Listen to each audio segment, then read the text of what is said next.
George Darwin fue uno de los más importantes naturalistas británicos. Nació el 12 de febrero de 1809 y murió el 19 de abril de 1882. La aportación fundamental de Darwin a la ciencia fue la afirmación de que las especies animales y vegetales han resultado de un proceso de evolución. Además, reunió pruebas racionales en diversos campos en favor de su tesis, las que más tarde recopiló en un libro llamado El origen de las especies, el cual detallaba meticulosamente todos los procesos de dicha evolución. Con ello impulsó la ciencia y ayudó a crear nuevas especies. La consideración psicológica de la conducta humana como un proceso adaptativo no habría sido posible sin sus grandes aportaciones, que no se quedaron limitadas al marco de la sociedad. Tomó partido sobre ella y sirvió de impulso a numerosas disciplinas aparentemente alejadas. Así, los estudios antropológicos, arqueológicos, lingüísticos, la psicología animal y la psicología infantil fueron un nuevo objeto de atención y experimentaron un gran desarrollo. Gregor Mendel fue un monje austriaco y naturalista checo que nació el 20 de julio de 1822 y murió el 6 de enero de 1884. Mendel realizó los principios fundamentales de lo que hoy conocemos como genética y demostró que las características heredables son aportables mediante genes. Además, sirvió de gran ayuda para descubrir un estudio sobre la clonación de especies. Mediante sus paseos por el jardín del convento pudo enunciar sus famosas 3 leyes de la herencia, también conocidas como leyes de Mendel. Básicamente descubrió que, mediante el cruzamiento de razas que difieren en al menos 2 caracteres, se pueden crear nuevas razas estables. Sus trabajos fueron la base de todos los descubrimientos efectuados sobre los mecanismos de la herencia. Estas 3 leyes enuncian que, 1. Cuando se cruzan 2 individuos de razas puras, los descendientes muestran una homogeneidad de la característica estudiada. La segunda nos dice que los genes constituyen unidades independientes que se transfieren de una generación a otra sin sufrir modificación alguna. Y la tercera, que cada carácter es heredado con total independencia de los restantes caracteres. En el ámbito social propuso nuevos métodos de investigación como método científico, que consiste en el planteamiento de una hipótesis y la ejecución de varios experimentos sucesivos para probarla o no. Además, llevó a cabo experimentos de apicultura, se interesó por la crianza de las abejas y los 10 últimos años de su vida llevó a cabo experimentos con varias razas de ellas. A lo largo del siglo XIX y de la historia en general reaparece una y otra vez el eterno conflicto entre lo permanente, lo estático y lo opuesto, de ahí surgen las ideas fijistas y movilistas. El fijismo establece que los seres vivos no han cambiado desde la creación y el movilismo que cambian como respuesta a las condiciones ambientales. Establece el fijismo que siempre han existido los mismos seres vivos y el movilismo que se cambian para adaptarse a nuevas condiciones del medio. El fijismo establece que lo único que pasa con los seres vivos es que desaparecen y el movilismo que los seres vivos cambian poco a poco originando nuevos seres vivos. De ahí surgen las ideas fijistas y las ideas evolucionistas. La física y la química ayudaron a la revolución industrial que comenzó en Gran Bretaña a mediados del siglo XVIII debido a causas políticas, económicas, sociales y culturales. Entre estos inventos está la máquina de vapor de James Watt, la locomotora de Stephenson, y esto también ayudó a la industria textil. Para mover estas máquinas se utilizó la energía hidráulica y a través de las ruedas hidráulicas que se utilizaron para generar un movimiento que ayudaba a mover los telares. Las aplicaciones prácticas se retrasaron debido a motivos económicos y falta de conocimientos. Amadeo Avogadro nació en Torino en 1776 y falleció en 1856. Fue un físico y químico italiano que al proponer el concepto de molécula y la ley que lleva su nombre, dio el paso decisivo para confirmar la teoría atómica y molecular de John Dalton, que había quedado en entredicho debido a los resultados experimentales de Gay-Lussac.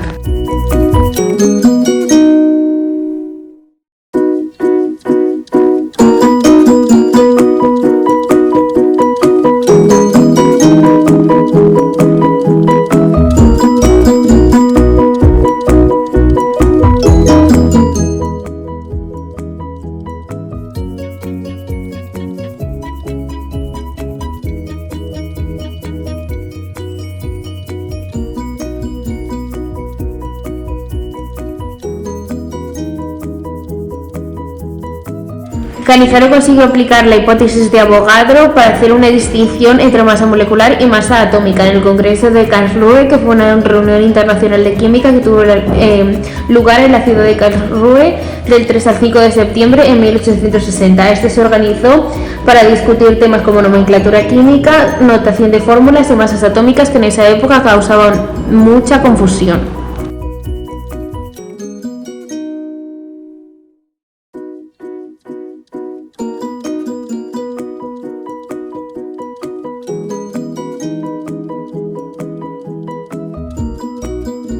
Los químicos más destacados que asistieron al congreso están Cannizzaro, Mendeleev, Borodin y Meyer.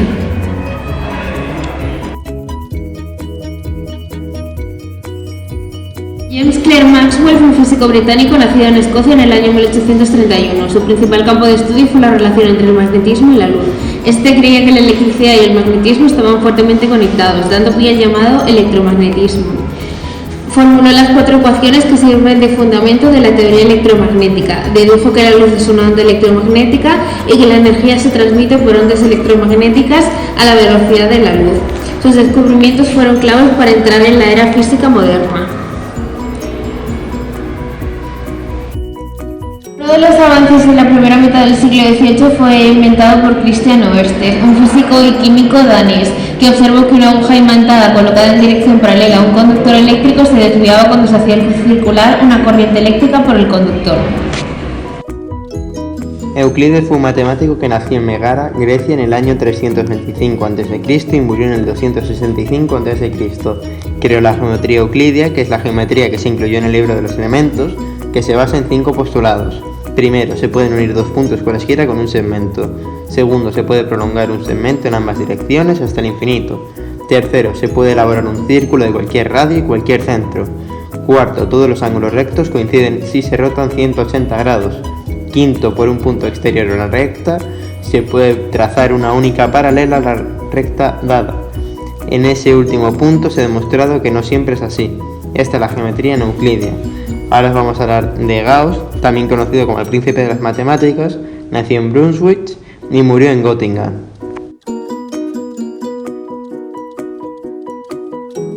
La geometría no euclidia sirvió, por ejemplo, para hacer puentes.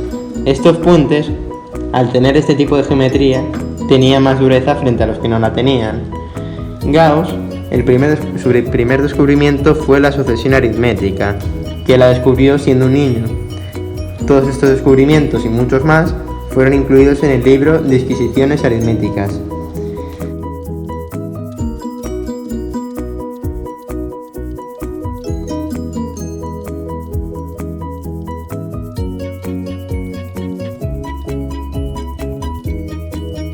La hiperbólica, de la que ya hemos hablado antes, fue descubierta por Bolyai, un matemático rumano que pidió a Gauss que fuera su tutor, pero rechazó la propuesta. Lobachevsky, un matemático ruso, acompañó en tiempo a los estudios de Gauss.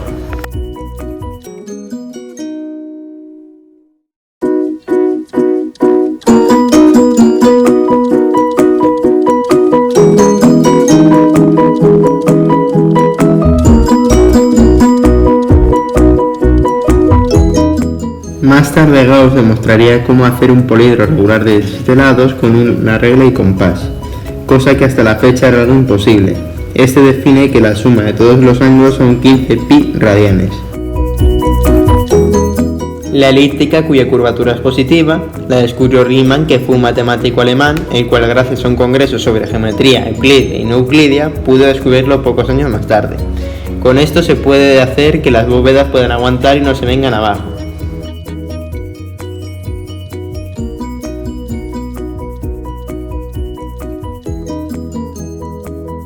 Wimbledon mantuvo la tradición con las pelotas balas, que eran las pelotas antiguas, que eran blancas con líneas a los laterales.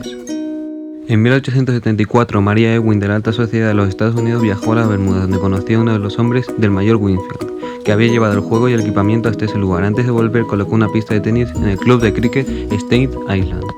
En 1880 se jugó el primer torneo internacional estadounidense, el cual ganó un inglés llamado Woodhouse por parte individual y por los partidos dobles ganó una pareja estadounidense.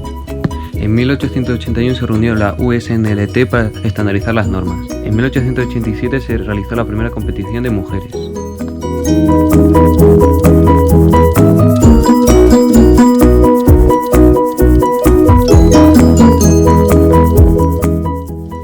En 1891 se hizo la primera competición de tenis en Francia. El tenis estuvo en los Juegos Olímpicos en 1896 y en 1900 se realizó una competición llamada Copa Davis. Ahora vamos a comparar el tenis antiguo contra el tenis actual.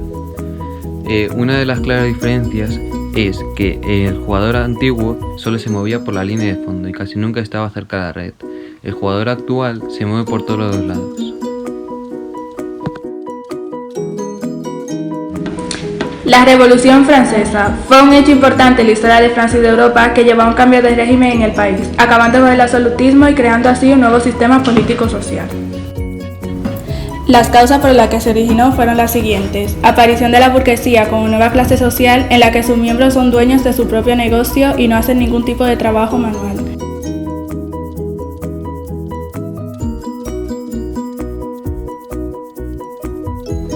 Las malas cosechas y bancarrota del Estado, ya que gastaba más de lo que ingresaba, debido a las guerras anteriores y los lujos que crearon malestar y preocupación en el pueblo.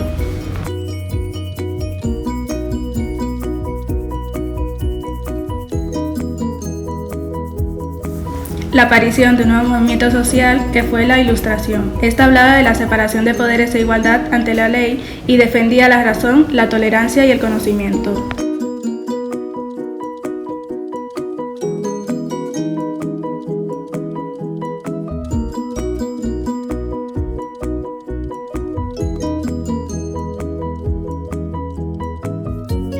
También fue debido al descontento del pueblo con la monarquía absoluta, defendiendo la parlamentaria, ya que decidió subir los impuestos antes del Estado, lo que aumentó más la miseria.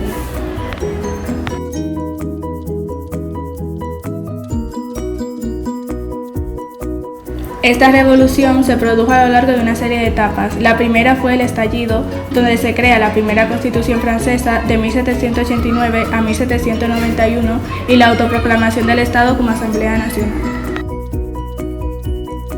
La segunda fue la Convención y en ella Francia se dividió en dos bandos. Girondinos, se declara la República y ajustician y matan a Luis XVI. Jacobinos, se hacen con el poder e instauran el Gran Terror con su principal líder, Robespierre. Robespierre, apodado el Incorruptible, fue uno de los más prominentes líderes de esta revolución.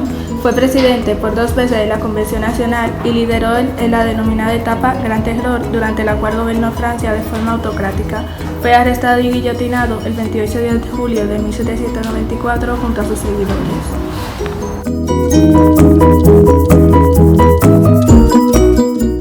Además, aparece la Asamblea Nacional Constituyente, que más tarde pasa a ser Asamblea Nacional Legislativa y vuelve la burguesía moderada. La tercera fue el Directorio. En ella hay 2 cámaras encargadas de crear y aprobar las leyes y el Poder Ejecutivo quedaba en manos de 5 miembros.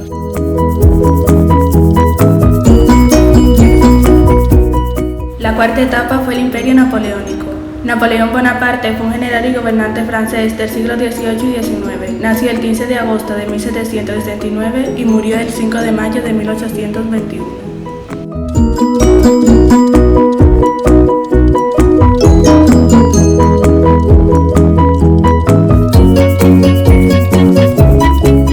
En 1807 se firma el Tratado de Utrecht entre España y Francia. En marzo de 1808 se lleva a cabo el motín de Aranjuez. En la mitad de 1808, España se rebela contra la invasión francesa.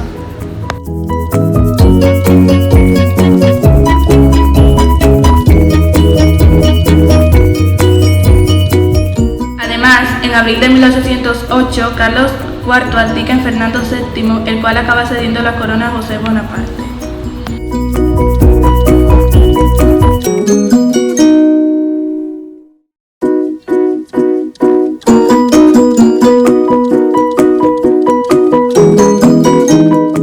El 2 de mayo de 1808, el pueblo de Madrid se rebela contra el reinado de José I. El 3 de mayo se produce el ajusticiamiento en el monte del Príncipe Pío.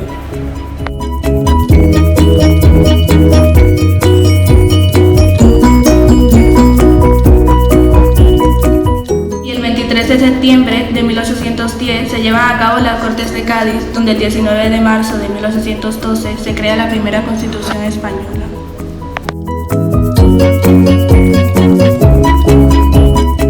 Esta etapa acaba con la vuelta de Fernando VII en 1814 y este abole la Constitución.